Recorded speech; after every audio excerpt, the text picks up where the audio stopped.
as far as MIC, the people who elected him are concerned, Dr. Sri Samuel still has tremendous support within the party, within the branch, within the members. So I think, as far as party support for him is concerned, there has been no dwindling in that. I think he's still there. That's why you don't find anything from the parties. These people who are saying are those outsiders, those who are outside the party. These critics have always been there, and as it is, he is a consolidating factor for the party. Particularly in this present situation. So I think that is political. So as the political realities of the party are concerned, his presidency is still relevant. There are also people who are saying that race-based parties have no future in this country. It's more multiracial, is the way you call it. So in that context, how do you think about it? Well, true. I mean, we, although being race-based, we have been functioning in a broader multiracial platform, that the Barisan National. I think to confront the new challenges, the Barisan National per se can become more active and more apparently handling issues which are multiracial in dimension, without actually breaking down the present structure of the coalition as such. The decision to actually become a uniform, single, multi-raced party can only be done if all the other component parties also have the same opinion. But putting that aside, the only way is, of course, the Barisan National to become more functional in representing multiracial views, which we are now doing within the ambits of our meetings. But if that become more apparent and more visible, then it can be the alternative to what the other opposition parties, which are purportedly multiracial, are exhibiting. Now, there was a suggestion by a Gerakan leader that all the component parties be disbanded and all races be united and one party as a national. Do you believe that this is... Yeah, I've already answered the question. That I think for the present time, as the realities of Barisan national politics is concerned, I think the BN should be the platform to vocalizing these concerns which are multiracial in nature, while the structures of the individual parties are still maintained. Then now there are reports from the ground saying that MIC grassroots are abandoning ship, jumping to opposition parties and all that. How bad is the situation?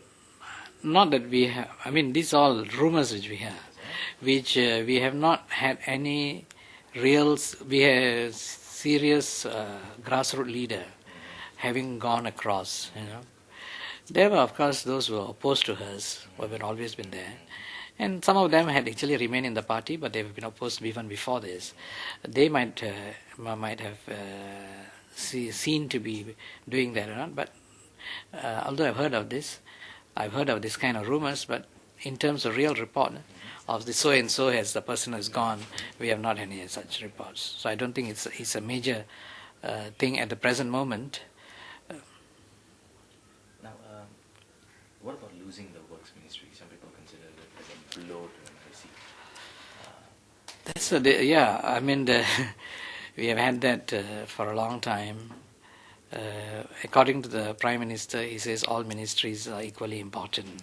So don't give too much values to ministries. One is more important than the other. So in that sense, he says even the Human Resources Ministry is important in the concept, in the present thrust of the government of emphasis on what we call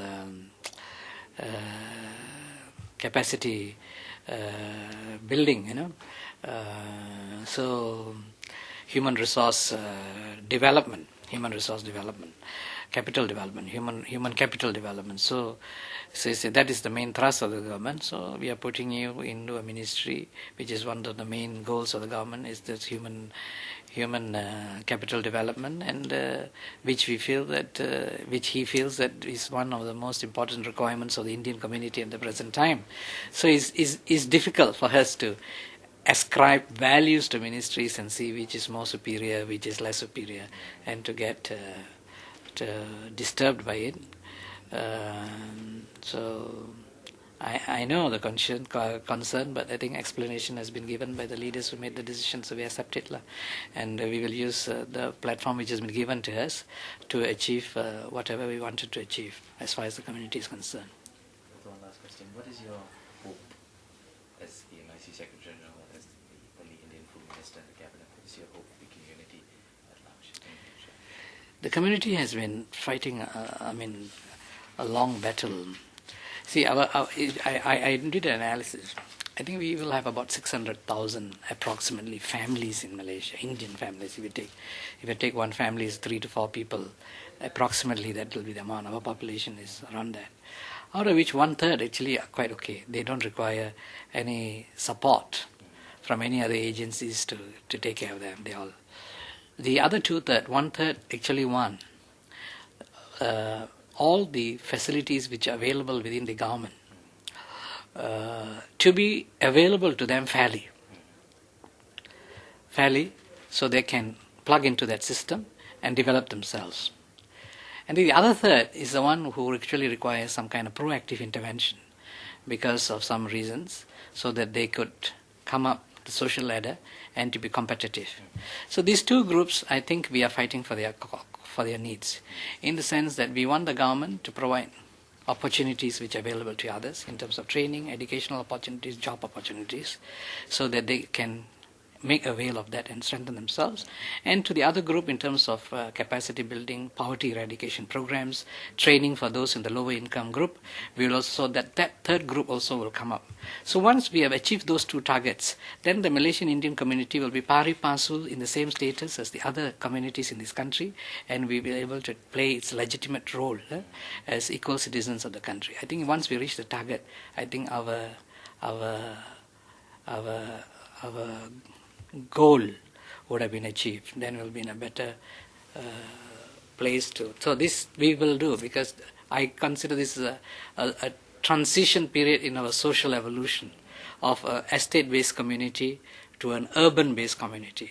So we will overcome this challenge. So once we become more stable urban community, able to take on the challenges of the urban environment, then we should be able to find our own place and become a successful community.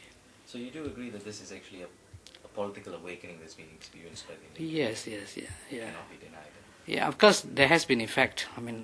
I cannot, if I say there's been no effect of the recent events, that will be a fallacy. Of course, the effect, and we also are preparing ourselves to accept the effects of these challenges, and changing ourselves where we think we need to do, re-equipping ourselves, and re-strategizing ourselves to face the new challenges. I'm sure we'll be able to overcome that. So the awakening was just not for the community, but for MIC Yeah, itself. MIC itself and its leaders also.